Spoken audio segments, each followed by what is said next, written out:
என்னுடைய பெயர் எஸ் கணேஷ் குமார். ఆయన పేరు ఎస్ గణేష్ కుమార్. நான் ஒரு கோயில் பூசாரி. ఆయన ఒక గుడి పూజారి. செங்கல்பட்டு மாவட்டம், చెంగల్పట్టు జిల్లా, மகேந்திரா சிட்டி. మహీంద్రా సిటీ என்னோட சொந்த ஊர். ఆయన సొంత ఊరు. அந்த கிராமத்துல ఆ గ్రామంలో நான் ஒரு கோயில் பூசையராக இருந்தேன். ఒక ఆలయంలో ఒక పూజారిగా ఉండి என்னால ஒரு கோயில் கட்டப்பட்டு இருக்கிறது. ఆయన మూలంగా ఒక గుడిని నిర్మించి ఉన్నాడు. அந்த அளவுக்கு అంత దూరంగా ఉండి భక్తిరాగనా இருந்தேன். అంత భక్తి జీవితంలో ఉండి எனக்கு ఎడం పోయిన స్థలం లేదు. சபரிமலைக்கு போயிருக்கிறேன்.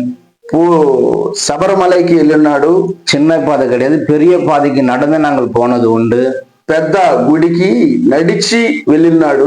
పూణేக்கு போயிருக்கிறேன். పూణే, తమిళనాడులో పూణేకి వెళ్ళిన్నారు. மகாராஷ்டிரா சொல்லக்கூடிய మహారాష్ట్రకి వెళ్ళి ఉన్నారు. సాయిబాబా గుడికి వెళ్ళి సమాధిயில அவர் సమాధిలో 3 நாட்கள் 3 రోజులు நாங்கள் அழுத உண்டு. ఏడుస్తూ ఉన్నారంట. ஏனென்றால் ఎందుకంటే தாயாருக்கு, ఆ తల్లికి, అతని తల్లికి శరీరத்துல ஒரு வியாதி வந்து விட்டது. శరీరంలో ఒక వ్యాధి సంభవించింది. 2014 இருந்து 2014వ సంవత్సరం నుంచి 2018 వரை 2018 వరకు என் தாயார் படுத்த படுகையா மாறிவிட்டார்கள். తన తల్లి పడుకున్న పడకల నుంచి లేవడం కష్టమంట. நடக்க முடியாது, నడవలేను, சாப்பிட முடியாது, తినలేదు, பேச முடியாது, మాట్లాడలేదు, படுத்த படுக்கையாக இருந்து விட்டார்கள். పడుకున్న పడకలోనే ఉండిందంట. உயிர் மாத்திரம்தான் சரீரத்தில் இருக்கிறது, ప్రాణం మాత్రం శరీరంలో ఉన్నది. ஆனா சரீரம் ஒன்றும் வேலை செய்யாது. శరీరంలో ఉన్న అవయవాలు ఏది పని చేయదంట. அந்த அளவுக்கு அவர் நிலைமை இருந்தார்கள். ఆ విధంగా ఆమె జీవితం జీవిస్తూ ఉంది. సర్వాధికారి నిరంతర స్తోత్రార్హుడు యేసుక్రీస్తు ప్రశస్త నామంలో మీకు అందరికీ నా నిండు వందనములు. ఈరోజు ముఖ్యమైన సాక్ష్యంతో మీ ముందుకు వస్తూ ఉన్నాను. అది ఎలాంటి సాక్ష్యం అంటే, ఇదిగో పాస్టర్ దానియేల్ గారు గతంలో అన్య జీవితం జీవిస్తూ ఉన్నారు. అది ఎలాంటి జీవితం అంటే, ఒక గుడిలో పూజారి ప్లస్ మాల వేసుకొని, అయ్యప్ప స్వామి మాల వేసుకొని ప్రతి సంవత్సరం గుడికెళ్ళి నిష్టంగా గుడిలో ఎంతో నిష్ట కలిగి జీవిస్తున్న బ్రతుకు నుంచి దేవుడు దానియేలు అనే పేరు పెట్టుకుని దేవుడు పిలుచుకున్నాడండి. అలాంటి సేవకుడు మన మధ్యలో ఉన్నాడు. అది ఎక్కడి నుంచి అంటే, చెన్నై పట్టణం నుంచి ఇక్కడికి వచ్చి సాక్ష్యం చెప్పాలని ఆశ కలిగి మన మధ్యలో ఉన్నారు. ఆయన్ని మనం ఆహ్వానిద్దాం. పాస్టర్ గారు நல்லா இருக்கிறீங்களா? తమిళ్ తెలియదు, తెలుగు తెలియదండి. తమిళ్ నాకు తమిళ్ కొద్దిగా వచ్చు. ఆయన తమిళ్లో చెబుతూ ఉంటే నేను తెలుగులో దాన్ని మీకు వివరిస్తాను. ஐயா, அவங்க சாட்சியை கொஞ்சம் ஃபுல்லா சொன்னீங்கன்னாக்கா எங்க சப்ஸ்கிரைப் நல்லா கேட்டு சந்தோஷப்படுவாங்க. ஏன்னாக்கா வெளியில நிறைய ஜனம் இருக்காங்கல்ல, அவங்கெல்லாம் அவங்க சாட்சியை கேட்டு நிறைய பேர் கடவுளை ரட்சிப் பண்ணணும். அதுக்காக உங்க சாட்சியத்தை எங்க யூடியூப் சேனல் வச்சாக்கா இன்னும் நிறைய பேருக்கு தெரியணும் நீங்க கூட. அதுக்காக தான் உங்க சேனலை ஆஹ்வானிச்சோம். கண்டிப்பா ஸ்டார்ட் பண்ணுங்க, எங்க சாட்சியத்தை ஸ்டார்ட் பண்ணுங்க. Praise Lord. கர்த்தருடைய பரிசுத்த நாமத்திற்கு மகிமை உண்டாவதாக. వందనములు. పరిశుద్ధ నామములో మీకు అందరికీ మహిమ కలుగును గాక. என்னைய சாட்சியாக கர்த்தனத்திற்காக கர்த்தருக்கு நன்றிகளை செலுத்துகிறேன். ఆయన సాక్షిగా నిలబెట్టినందుకు దేవునికి వందనములు చెబుతూ ఉన్నాడు. ఆమేన్, ఆమేన్. என்னுடைய பெயர் எஸ் கணேஷ் குமார். ఆయన పేరు ఎస్ గణేష్ కుమార్. நான் ஒரு கோயில் பூசாரி. ఆయన ఒక గుడి పూజారి. செங்கல்பட்டு மாவட்டம், చెంగల్పట్టు జిల్లా, மகேந்திரா சிட்டி. మహీంద్రా సిటీ என்னோட சொந்த ஊர். ఆయన సొంత ఊరు. அந்த கிராமத்துல ఆ గ్రామంలో ஒரு கோயில் பூசையராக இருந்தேன். ఒక ఆలయంలో ఒక పూజారిగా ఉండి என்னால ஒரு கோயில் கட்டப்பட்டு இருக்கிறது. ఆయన మూలంగా ఒక గుడిని నిర్మించి ఉన్నాడు. அந்த அளவுக்கு అంత దూరంగా ఉండి భక్తిరాగనా இருந்தேன். అంత భక్తి జీవితంలో ఉండి எனக்கு என்னுடைய தகப்பனார், ఆయన తల్లి 18 ஆண்டுகளுக்கு முன்பாக இறந்து விட்டார். ఆయన తండ్రి 18 సంవత్సరాలకు ముందు మరణించాడు. எனக்கு 2 அண்ணன், 2 అన్నదమ్ములు, ஒரு தங்கச்சி, ఒక చెల్లి நாங்கள் சந்தோஷமாக வாழ்ந்து கொண்டிருந்தோம். ఒక సంతోషమైన జీవితాన్ని జీవిస్తూ ఉన్నారు. என்னோட மூத்த சகோதரன், ఆయన మూడో సహోదరుడు குடிக்கு அடிமையான ஒரு நபர், తాగుబోతుకి బానిసైపోయి குடும்பத்தை நடத்த முடியாத ஒரு நிலைமை தள்ள కుటుంబాన్ని సరి చేసుకోలేని జీవితంలో జీవిస్తూ ఉన్నాడు. நான், எங்க தங்கச்சி, எங்க அண்ணன், ఆయన వాళ్ళ చెల్లి వాళ్ళ అన్న நாங்கள் சந்தோஷமா வாழ்ந்து கொண்டிருந்தோம். ఎంతో సంతోషముగా జీవిస్తూ ఉన్నారు. 2014 இருந்து 2014వ సంవత్సరం 18 4 ஆண்டுகளில ఈ 4 సంవత్సరములో எங்கள் வாழ்க்கை ஒரு பெரிய மாற்றத்தை காண முடிந்தது. ఈ 4 సంవత్సరములు పెద్ద మార్పుని తీసుకొచ్చాడు. நான் போகாத கோயில் கிடையாது, ఆయన పోని గుడి లేదు, போகாத இடம் கிடையாது, పోయిన స్థలం లేదు. சபரிமலைக்கு போயிருக்கிறேன், శబరిమలైకి వెళ్ళినాడు. சின்ன பாதை கிடையாது, பெரிய பாதைக்கு நடந்து நாங்கள் போனது உண்டு. పెద్ద గుడికి నడిచి వెళ్ళినాడు. பூனேக்கு போயிருக்கிறேன், పూణే తమిళనాడులో పూణేకి వెళ్ళిన్నారు. மகாராஷ்டிரா சொல்லக்கூடிய మహారాష్ట్రకి వెళ్ళి ఉన్నారు. సాయిబాబా గుడికి వెళ్ళి సమాధిயில அவர் సమాధిలో 3 நாட்கள் 3 రోజులు நாங்கள் அழுது உண்டு, ఏడుస్తూ ఉన్నారంట.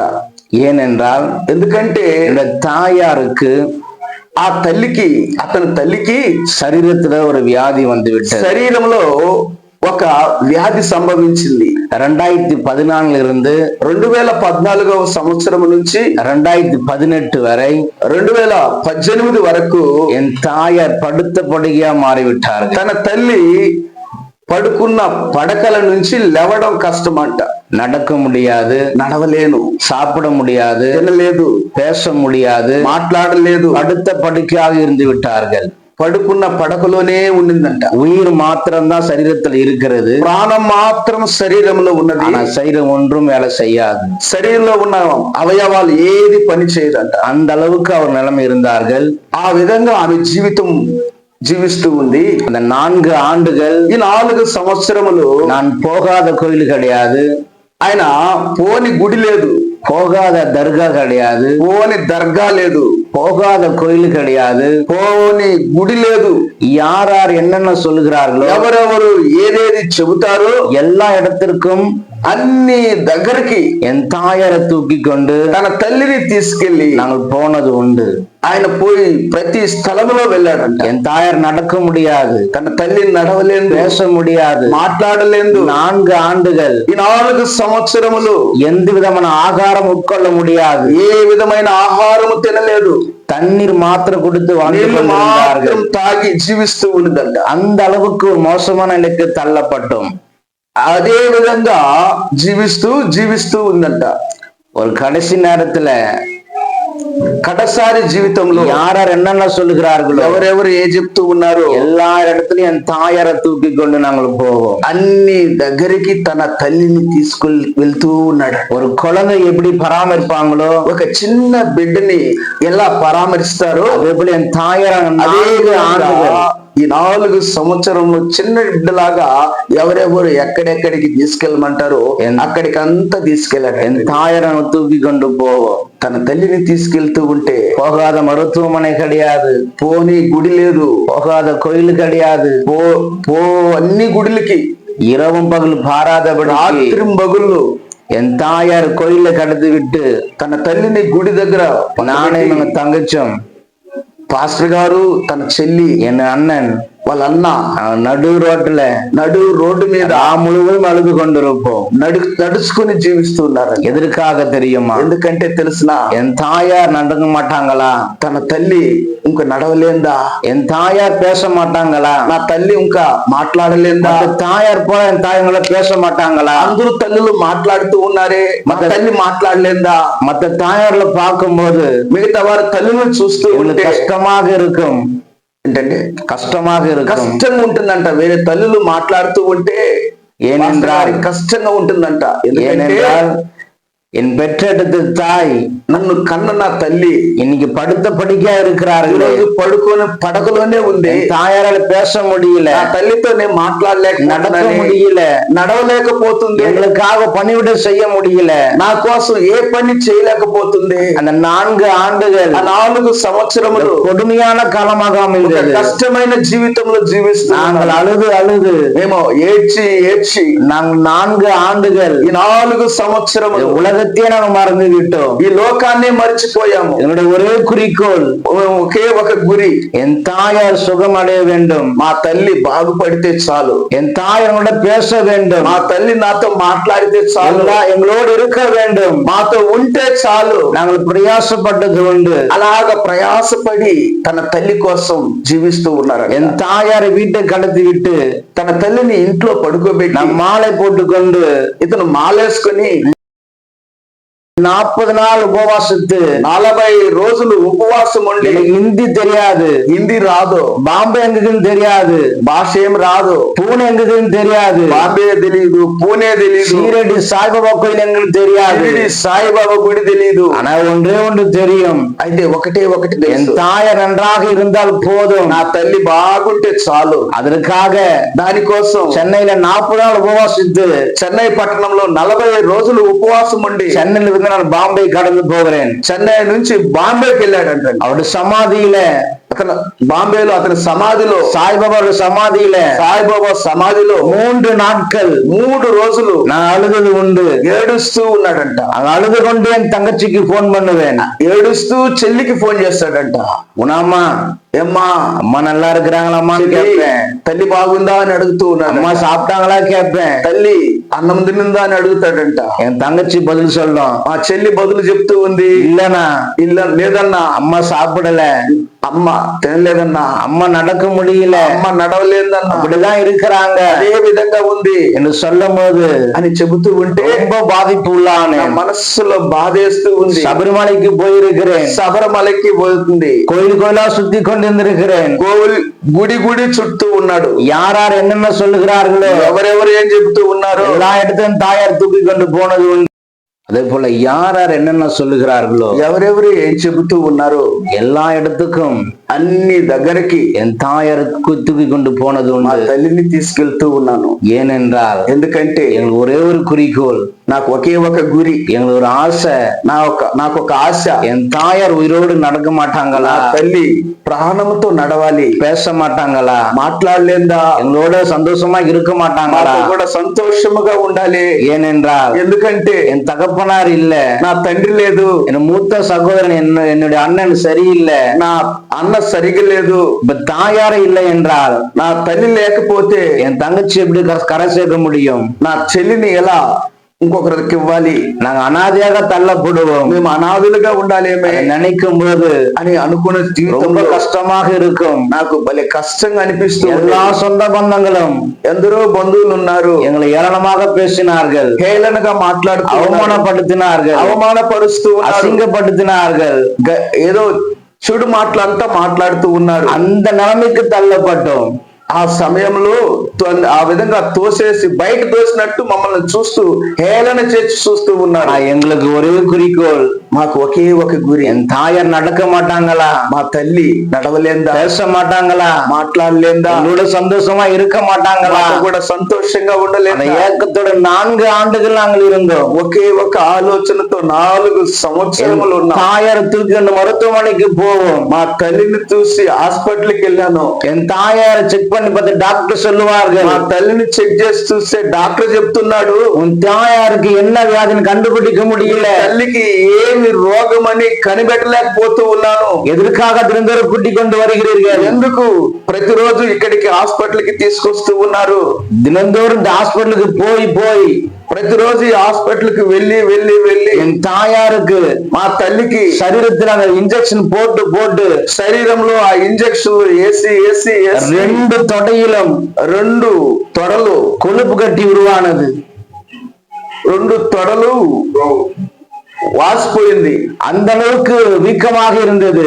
అలాగా వాసిపోతే ஆனா டாக்டர் சொன்னார், అయితే డాక్టర్ చెప్పున్నాడు, தாயாருக்கு என்ன வியாதின்னு கண்டுபிடிக்க முடியல, నీ తల్లికి ఏ రోగమని కనిపెట్టలేకపోతున్నాను, கொண்டு పో அப்படி சொன்னார்கள். నువ్వు తీసుకెళ్ళొచ్చు అని చెప్పాడు. மறுபடியும் கொண்டு போகிறோம் மருத்துவமனைக்கு. తీసుకెళ్తే ஒரு நாள் மாலை நேரத்துல, ఒక రోజు సాయంత్ర సమయంలో நாங்கள் தாயாரை தூக்கி கொண்டு మా తల్లిని తీసుకెళ్తూ ఉంటే, ஒரு குழந்தை போல தூக்கி கொண்டு போகிறோம். ఒక చిన్న బిడ్డలాగా నేను తీసుకెళ్తూ ఉంటే, பெற்றெடுத்த குழந்தை, ఒక కొడుకు తల్లిని తీసుకెళ్తూ எப்படி தாயார் தூக்கி கொண்டு போவார்களோ, కొడుకు ఎవరైనా తల్లిని తీసుకెళ్తారా, அதே போல என் தாயார் நாங்கள் தூக்கி கொண்டு போனது உண்டு. తీసుకెళ్తూ ఉంటే அந்த அளவுக்கு அவங்க குழந்தையா மாறிவிட்டார்கள்.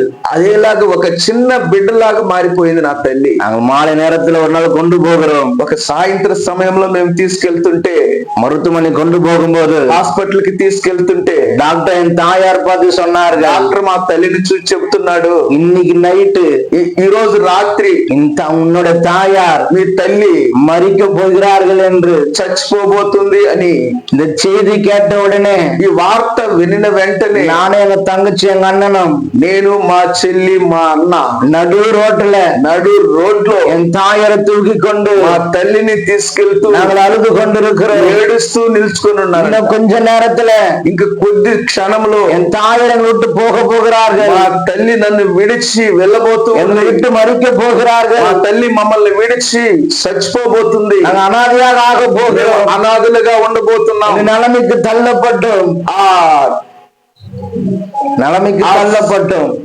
దీనికి వచ్చేసాం మేము. நேரம் கடக்க ఆ సమయం జరిగిపోతూ ఉన్న எங்களை பற்றி கொண்டது, భయం వేస్తూ ఉంది. இன்னும் கொஞ்ச நேரத்துல ఇంక కొద్దిసేపులో என் தாயை விட்டு மறிக்க போகிறார்கள். మా తల్లి మమ్మల్ని విడిచి చనిపోబోతుంది. அந்த நேரத்துல கூட, ఆ సమయంలో బాధపట్టు கொண்டிருக்கிறேன், బాధపడుతూ ఉన్నాం. ஏண்டா கோயில் பூசாரி, మేము ఎందుకంటే పూజారి ఎంతో భక్తి కలిగిన జీవితం, సాధారణ భక్తి கிடையாது, సాధారణమైన భక్తి కాదు, பயங்கரமான பக்தி, చాలా భక్తిగా ఉన్నాం. கீழே కింద పేపర్ இருந்தா சாமி போட்டா ఎత్తున வச்சுப்பேன்.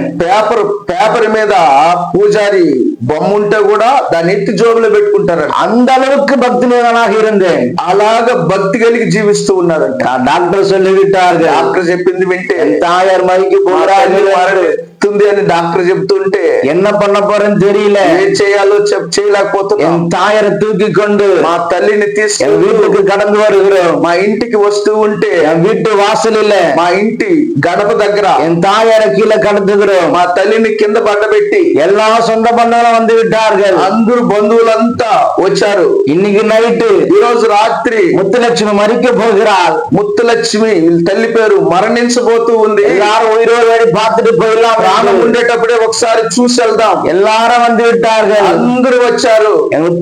பார்க்க చూసి இன்னும் பயம் பற்றி கொண்டது, భయపెడుతూ ఉన్నారు. நானும் எங்க தங்கச்சி எங்க அண்ணனும், నేను మా చెల్లి మా అన్న நாங்கள் கட்டி பிடித்து அழுது கொண்டிருக்கிறோம். గట్టిగా కట్టి ఏడుచుకుంటూ ఉన్నాం. குணாமா தங்கச்சி அம்மா, இன்னும் கொஞ்ச நேரத்துல, ఇంకా కొంచెంసేపు அம்மா நம்மளை விட்டு போக போறாமா, అమ్మ మనల్ని విడిచి వెళ్ళబోతుంది. என்ன பண்ண போறோம் தெரியலமா, ఏం చేయబోతామో తెలియలేదు. நம்ம அனாதையா ஆக போறோம், మేము అనాథులుగా ఉండబోతాం, அனாதையா தள்ளப்பட போறோம், అనాథులుగా తొలివేయబడబోతున్నాం. என்ன பண்ண போறோம் தெரியலமா, ఏం చేయబోతామో అర్థం కాలేదు. நேரம் கடக்க ఆ సమయం దగ్గర పడుతూ ఉండగా பயம் அதிகமாகி விட்டது, ఇంకా భయం ఎక్కువైపోతూ ఉంది. எல்லாரும் வந்து விட்டார்கள். అందరూ వచ్చేసారు. ஒரே வாட்டி ఒకే ఒకసారి முத்துலட்சுமி உயிரோட பார்த்துட்டு போயிடலாம் அப்படின்னு ముత్తులక్ష్మిని ప్రాణంతో చూసి వెళ్దామని అందరూ వచ్చేసారు. நாங்க அப்போ முடிவு பண்ணோம், ఆ రోజు ఒక வீடு வேணாம், இந்த வீடு வேணாம், ఈ ఇల్లు వద్దు, சொந்த பந்தங்கள் வேணாம், బంధువులు వద్దు, சொத்து வேணாம், నాకు ఏ సొత్తు వద్దు, என் தாயார் உயிரோடு இருந்தா போதும், சொன்னா போதும், ప్రాణంతో ఉంటే చాలు. அந்த இரவுல ఆ రాత్రి సమయం தாயாரை தூக்கி கொண்டு మా తల్లిని తీసుకొని செங்கல்பட்டுல இருந்து మేము చెంగల్పట్టు నుంచి சென்னைக்கு கடந்து வருகிறோம். చెన్నైకి వెళ్తూ ఉన్నారంట. எங்க போறோம்னு தெரியல, ఎక్కడికి పోతున్నాం, எந்த வீடு பார்க்கல, ఏ ఇల్లు చూడలేదు, கையில பணம் இல்ல, చేతిలో డబ్బులు లేదు. தாயாரை தூக்கி கொண்டு మా తల్లిని తీసుకెళ్ళి கோயம்பேடு பஸ் ஸ்டாண்டுல, కోయంబేడు బస్ స్టాండ్ ராமலூரும் கடத்தி விட்டு, கீழே கடத்தி விட்டு, కోయంబేడు బస్ స్టాండ్ లో కింద పండబెట్టి, நான் 3 பேரும் ముగ్గురు அழுது கொண்டிருக்கிறோம், ఏడుస్తూ ఉన్నాం. ஒரு பழமை சொல்லுவாங்க, ஒரு உதாரணம் சொல்லுவார்கள். ఉదాహరణ చెబుతారు. எடை விட்டு இடம் மாத்தி இருந்தா ఒక స్థలం విడిచి ఇంకొక స్థలానికి వెళ్తే நல்லா இருப்பாங்க சொல்லுவார்கள். బాగుంటారు వాళ్ళు. அதுக்காகவே జరుగుతున్నాం. హిందూ సాంఘ్యంలో ఈ స్థలంలో కీడు జరుగుతుంది, ఈ స్థలం విడిచి ఇంకొక స్థలానికి వెళ్తే அதுக்காக முயற்சி செய்தோம். అందుకోసమని ఆ బస్ స్టాండ్ లో పండబెట్టి ముగ్గురు కూర్చొని ఉన్నారంట. நாம் முழுவதும் அழுது கொண்டிருக்கிறோம். రాత్రి పూర్తిగా ఏడుస్తూ ఉన్నారు. என் தாயை நடக்க மாட்டாங்களா, ఆ తల్లి నడవలేదు, பேச மாட்டாங்களா, మాట్లాడలేదు, என்னோடு இருக்க மாட்டாங்களா, ఉండలేదా, என் தாயை 4 ஆண்டுகள் சாப்பிடவில்லை, మా తల్లి 4 సంవత్సరములు అన్నం తినలేదు. ரொம்ப கஷ்டமாக இருந்தது. తల్లిని చూస్తే முழுவதும் பஸ் ஸ்டாண்ட் இருந்து கொண்டு రాత్రి పూర్తిగా బస్ அழுது கொண்டு இருக்கிறோம். ఏడుస్తూ ఉన్నారంట. பொழுது விடுந்த பிறகு ఉదయాన్నే ఉదయాన్నే లేచి என் ஃப்ரெண்டு கிட்ட போன் பண்ணி, ఫ్రెండ్ దగ్గరికి వెళ్ళి ఫోన్ చేసి, போல அம்மா காய்ச்சிடுப்பா, என் தாயாருக்கு சரீரத்தை பலம் ஏற்பட்டுச்சு. ఈ మారిగా ఫ్రెండ్ కి ఫోన్ చేసి, మా తల్లికి శరీరంలో బలహీనత అయిపోయింది, காசு இருந்தா கூட ஒரு வீடு வாடகை பார்க்க போறோம், కొంచెం ఏదైనా డబ్బులు సహాయం చెయ్యి, ఇల్లు ఏదైనా బాడుకు తీసుకోవాలి. அவங்கிட்ட கடனை வாங்கி అతని దగ్గర అప్పు తీసుకుని ரெட்டேரி பகுதியில வீடு வாடகை எடுத்தோம். రెట్టేరి అనే గ్రామంలో ఇల్లు బాడుకు తీసుకున్నారంట. அங்க இருக்கிற ஒரு வாடகை வீட்டுல இருக்கிறோம். ఒక బాడిగింట్లో ఉంటే, ஆனாலும் என் தாயாருக்கு எந்த விதமான முன்னேற்றமும் இல்லை. అయితే నా తల్లికి ఇంకా ముందుకు సాగేదానికి ఏ ప్రయత్నం లేదు. அதே படுத்த படுகை, అదే పడకే, நடக்க முடியல, అదే నడవలేదు, பேச முடியல, మాట్లాడలేదు, சாப்பிட முடியல, తినలేని జీవితం. காலங்கள் கடந்து போகுது, రోజులు జరుగుతూ ఉంది.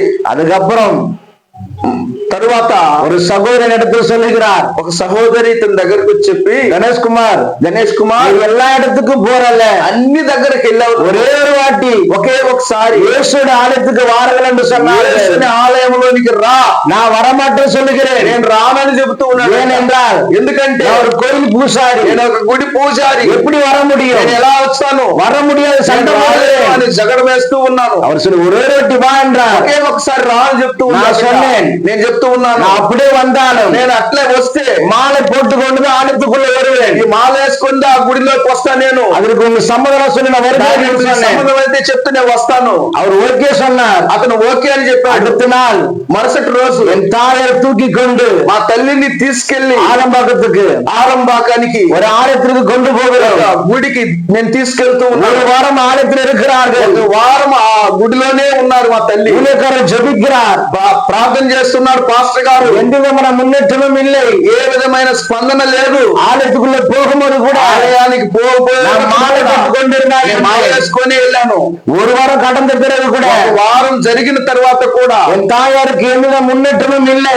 ఏ విధమైన స్పందన నా తల్లికి அதே படுத்தப்பட்டது, జరుగుతుంది. நடக்க முடியல, నడవలేని, பேச முடியல, మాట్లాడలేని, எல்லாம் அப்படி இருக்கிறார்கள். ఏ విధంగా జీవిస్తున్నారు. மறுபடியுமாக మళ్ళీ నేను ஆலயத்திலிருந்து ఆలయం దేవుడి என் గుడిలో தாயாரை నుంచి தூக்கி கொண்டு మా తల్లిని நான் తీసుకొని ரெட்டேரிக்கு கடந்து போகிறோம். ఎక్కడికి?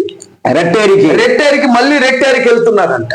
மறுபடியும் ஒரு வாரம் கழித்து మళ్ళీ ఒక వారం తర్వాత அதே நபர் சொல்லுகிறார், అదే చెప్తున్నారు. மறுபடியும் ஒரு வாட்டி வா என்றார். మళ్ళీ ఒకసారి రా అని పిలుస్తున్నారు. இயேசுவோட ஆலயத்துக்கு மறுபடியும் வாங்கல் என்று சொல்லுகிறார். యేసుని ఆలయంలోకి మళ్ళీ ఒకసారి నువ్వు రా అని வரமாட்டேன் என்று சொல்லுகிறேன். రానని చెబుతూ ఉన్నావు. மறுபடியும் என்னை கட்டாயப்படுத்துகிறார். కటాయంగా నువ్వు రావాలి అని పిలుస్తూ ఉన్నావు. மறுபடியும் வார்த்தையை கேட்டு మళ్ళీ వార్త విని நான் ரெட்டேரிந்து ఆ రిట్టేరి నుంచి பொன்மார் பகுதிக்கு கடந்து போகிறோம். పొన్మార్ అనే ప్రాంతానికి వెళ్తూ ఉన్నారు. ஒரு வீடு வாடகை எடுக்கிறோம். మళ్ళీ ఒక ఇల్లు బాడుకు తీసుకుని ஒரு ஊழியக்காரர் தொடர்ந்து ஜெபிக்கிறார். ఒక పాస్టర్ గారు ఎప్పుడు ప్రార్థన చేస్తున్నారు. நான் மாலை போட்டுக்கொண்டு నేను మాలేసుకొని ఆరంభాకంలో ஒரு கோயிலை சுத்தி கொண்டு இருக்கிறேன். ఒక గుడిని చుడుతూ ఉన్నాడట. என் தாயார் எப்ப மறிப்பாரு எனக்கு தெரியாது, నా తల్లి ఎప్పుడు మరణిస్తాడో నాకు எப்ப తెలియదు, விட்டு போவான்னு தெரியாது. ఎప్పుడు నన్ను విడిచి వెళ్తుందో నాకు తెలియదు. ஏனென்றால் ఎందుకంటే அந்த அளவுக்கு உடம்பு இருந்தது, ఆ శరీరంలో అలాంటి బలహీనత ఉండేది. நடக்க முடியல, నడవలేదు, பேச முடியல, మాట్లాడలేదు. ஒரு ஆண்டு 2 ஆண்டு கிடையாது, సంవత్సరం 2 సంవత్సరాలు 4 ஆண்டுகள் 4 సంవత్సరాలు ஆகாரம் இல்லாதபடி ఆహారం లేదు, தண்ணீர் மாத்திரம் குடித்து கொண்டிருந்தார்கள். తాగుతూ ఉంది. என்ன பண்ணனாலும் தெரியல, ఏం చేయాలో తెలియడం లేదు. பொன்மார் பகுதியில పొన్మార్ అనే గ్రామంలో ஒரு ஊழியக்காரர் ஜெபிக்கிறார். ఒక సేవకుడు ప్రార్థన చేస్తున్నాడు. நான் கோயில் சுத்தி கொண்டிருக்கிறேன். నేను గుడి చుడుతూ ఉన్నాను. ஏன்னா நான் கோயில் பூசாரி. ఎందుకంటే నేను ఒక గుడి పూజారిగా மாலை போட்டு கொண்டிருக்கிறேன். మాల వేసుకొని ఉన్నాను కదా. மாலை போட்டுக்கொண்டு మాల వేసుకొని தினந்தோறும் கோயில் சுத்தி கொண்டிருக்கிறேன். రోజు గుడి చుడుతూ ఉన్నాను. தாயை நல்லா மாட்டாங்களா? నా తల్లి బాగా పడలేదా? பேச மாட்டாங்களா? మాట్లాడలేదా? பணிவிட செய்ய மாட்டாங்களா? ఆ పని అంతా మా తల్లి చేయలేదా? தாயார் பணிவிட பேச மாட்டாங்களா? వారి తల్లిలాగా சந்தோஷமா இருக்க மாட்டோமா? వారిలాగానే సంతోషంగా ఉండలేదు. కన్నీరోడు வாழ்ந்து கொண்டிருக்கிறோம். కంట్లో నీళ్లతో జీవిస్తూ ఉన్నా నేను. ஒரு நாள் ఒకరోజు மாலை நேரத்துல సాయంత్ర సమయంలో கோயில் சுத்தி கொண்டிருக்கிறேன். గుడి చుడుతూ ఉంటే என்னுடைய தங்கச்சி கிட்ட இருந்து ஒரு போன் கால் வருகிறது. మా చెల్లి నుంచి ఒక ఫోన్ కాల్ వస్తూ ఉంది. எங்க வீட்டுக்கு போன் கால் வந்தாலுமே మా ఇంట్లో నుంచి ఫోన్ వస్తే பயத்தோடு இருப்பேன். భయంతో ఉండేది. ஒருவேளை நம்ம எங்க விட்டு அம்மா போயிட்டாங்களோ, ఒకవేళ మా తల్లి మరణించింది, அம்மா மறிச்சுட்டாங்களோ, మా తల్లి మరణించిందేమో, அந்த பயத்துக்கு తల్లపట్టు. ఆ భయంతో ఫోన్ వస్తే భయమేసి, அந்த நிலைமை இருந்து என் தாயோடு అలాంటి స్థితి మా తల్లికి ఉండేది. டாக்டர் கைவிட்டார்கள், డాక్టర్ చేయి విడిచేశారు, சொந்த பந்தங்கள் கைவிட்டார்கள், బంధువులు చేయి విడిచేశారు, எல்லாரும் கைவிடப்பட்டு అందరూ చేయి విడిచేశారు. சொந்த இடம் இருந்து கூட, సొంత స్థలము, சொந்த வீடு இருந்து கூட, సొంత ఇల్లు தாயாருக்காக మా తల్లి ஒரு வாடகை வீட்டில் தங்கி బాడుగుంట్లో నివసిస్తూ அந்த அளவுக்கு தள்ளப்பட்டு ఆ విధంగా తోసివేయబడిన వారు మేము. ஒரு நாள் மாலை நேரத்துல ఒకరోజు సాయంత్రం தங்கச்சி இருந்து போன் கால் வருகிறது. మా చెల్లి దగ్గర నుంచి ఫోన్. நான் பயத்தோட, భయముతో, நான் கண்ணீரோட போன் கால் எடுத்து பேசுகிறேன். ఏం జరిగిందో మా తల్లికని ఫోన్ తీసి మాట్లాడుతూ என் தங்கச்சி என்ன பார்த்து ஒரு வார்த்தை சொன்னச்சு. మా చెల్లి నన్ను చూసి ఒక మాట మాట్లాడింది. அண்ணா, అన్నా, అమ్మా, అమ్మా ஒரு ఇడ్లీ சாப்பிட்டாங்கன்னா சொன்னச்சு. ఒక ఇడ్లీ తినింది అని చెప్తే, హల్లెలూయా, హల్లెలూయా, தாயார் 4 ஆண்டுகள் சாப்பிடாம తల్లి 4 సంవత్సరములు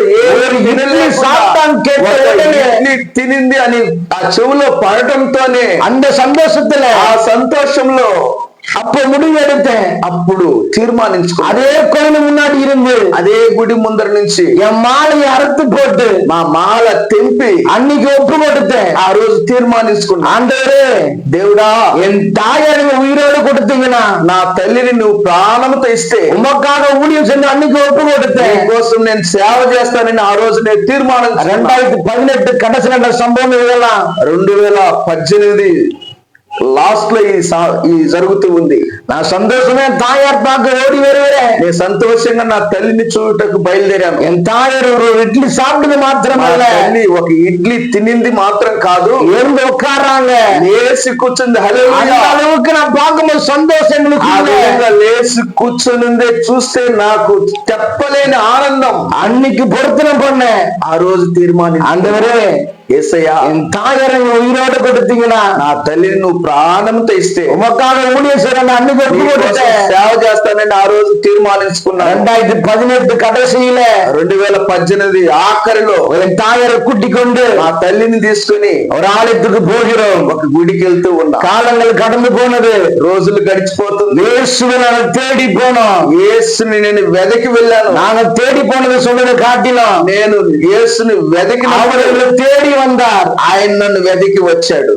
ஹல்லேலூயா, హల్లెలూయా, ஹல்லேலூயா, హల్లెలూయా. என் தாயாருக்கு கர்த்தர் பரிபூர்ண சுகத்தை ఆ கொடுத்தார். తల్లికి దేవుడు పరిపూర్ణమైన ఆరోగ్యాన్ని ఇచ్చాడు. 2019 2019 என் தாயார் நடக்கிறாங்க, నా తల్లి నడుస్తూ பேசுறாங்க, మాట్లాడుతూ சாப்பிடுறாங்க, எனக்காக பணிவிட செய்யறாங்க, నా కోసం పని చేస్తూ அவங்களே சந்தோஷமா மாறுது.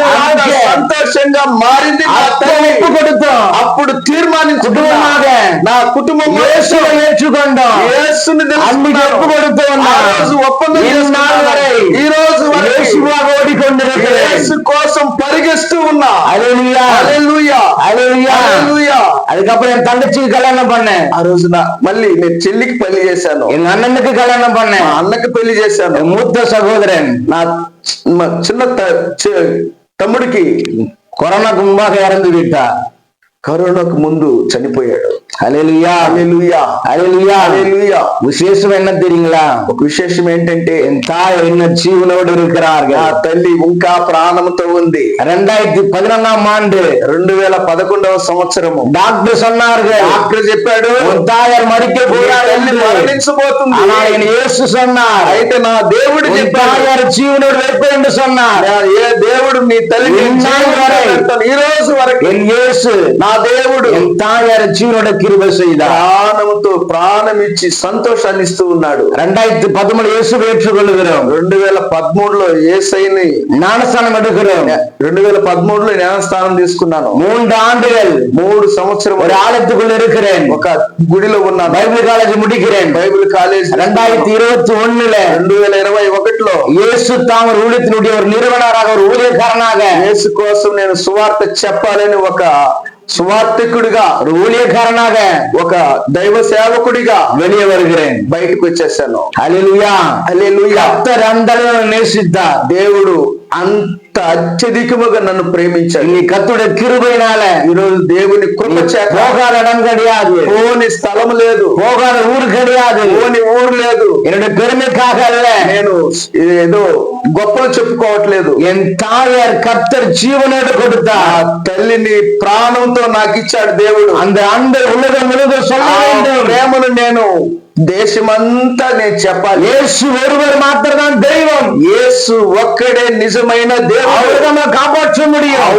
ఆయనే మనల్ని కాపాడేవాడు. ஏனென்றால் ఎందుకంటే யோவான்ல வாசிக்கிறோம், యోహాను సువార్తలో உங்கள் చెప్తున్నాడు, துக்கம் சந்தோஷமாய் மாறும் என்று. దుఃఖము సంతోషముగా మారబోతుంది. எல்லா ஜனங்களும் கைவிட்டார்கள், ఎంతో మంది జనాలు చేయి విడిచేశారు, மருத்துவர்கள் கைவிட்டார்கள், బంధువులు చేయి విడిచేశారు, உலகம் கைவிட்டது, లోకము చేయి విడిచేసింది, சொந்தங்கள் கைவிட்டார்கள். బంధువులంతా సొంత అయితే నా దేవుడు ஒரு நாள் கைவிடாதபடிக்கு ఒక్క రోజు కూడా இந்நாள் வரை ఈ రోజు వారు நடத்தி கொண்டு வருகிறார். నడిపిస్తూ ఉన్నాడు. ஹalleluya, హల్లెలూయా. அன்னைக்கு பொருத்தனம் பண்ண, ఆ రోజు తీర్మానించి என் உயிர் உள்ளவரை నా ప్రాణం ఉన్నంత என் இயேசுவுக்காக வாழ்வேன் నా என்று, దేవుని కోసం నేను జీవిస్తాను, அவருக்காக பணியாற்றுவேன் என்று, ఆయన కోసం నేను నడుస్తాను, அவருக்காக ஊழியம் செய்வேன் என்று. ఆయన సువార్తను నేను చెబుతాను. எத்தனை இடர்பாடுகள் வந்தாலும் ఎన్ని కష్టములు వచ్చినా என் இயேசு నా దేవుడు அதிலிருந்து விடுவித்து, దాని నుంచి బయటికి பாதுகாத்து, ఒక பாதுகாத்து విడుదలిచ్చి ஊழியத்தை நடத்தி கொண்டு வருகிறார். సువార్తను చెబుతూ ఉన్నాడు. ஹalleluya, హల్లెలూయా, ஹalleluya, హల్లెలూయా. என் தாயார் இன்று ஜீவனோடு இருக்கிறார். నా తల్లి ఈ రోజు ప్రాణంతో ఉంది. ஹalleluya, హల్లెలూయా, ஹalleluya, హల్లెలూయా, ஹalleluya. హల్లెలూయా. సాక్షి విన్నారు కదండి. చూడు, తన తల్లి కోసం తన తల్లిని బాగు చేస్తే నేను ఎక్కడికైనా వెళ్ళి యేసు నిజమైన దేవుడని సాటి చెప్పాలని ఒక తీర్మానం చేసుకుని తమిళనాడు నుంచి ఆంధ్రాకు వచ్చి సువార్త చెప్తున్నాడండి. ఆయన తీర్మానం ఎటువంటిదో చూడు. తన తల్లి కోసం అలాంటి తీర్మానం చేసుకున్నాడు.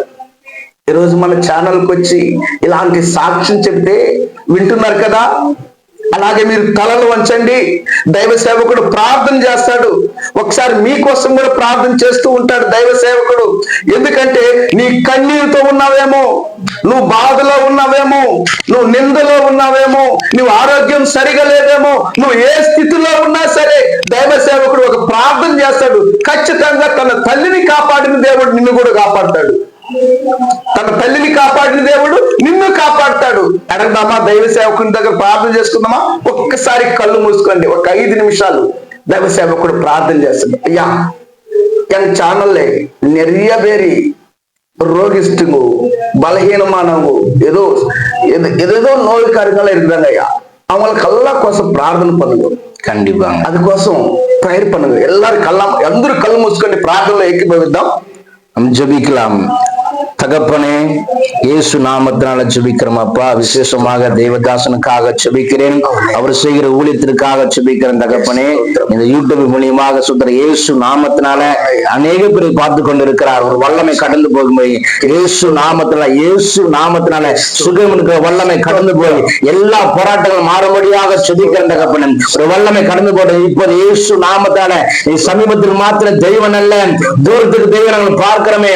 இப்போது இயேசு நாமத்துல சுகங்களுக்கு வல்லமை கடந்து போகும்படியாக ஜெபிக்கிற தகப்பனே.